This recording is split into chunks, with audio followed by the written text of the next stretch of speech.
I will show you how to watch TikTok on the Galaxy Z Flip5 cover screen in today's video. First, you must install Good Lock in the multi-star module on your phone. If you live in a region that doesn't support Good Lock, use Fine Lock. You can download Fine Lock from the Google Play Store. If you need guidance on installing Fine Lock and the Good Lock modules via Fine Lock, the link to the guide is available in the video description. Once you have everything installed, you can go to Good Lock and Multi-Star.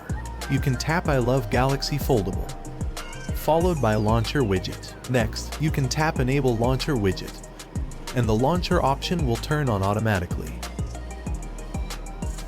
Returning to the previous screen, you can select what apps you want to open or use on the cover screen. For this tutorial, I will pick YouTube, Facebook, and, of course, TikTok. Now, you can go to the cover screen,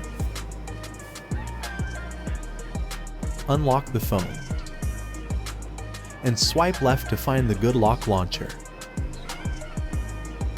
Here, you can open TikTok and enjoy watching it. That's it for this video. I will see you in the next one.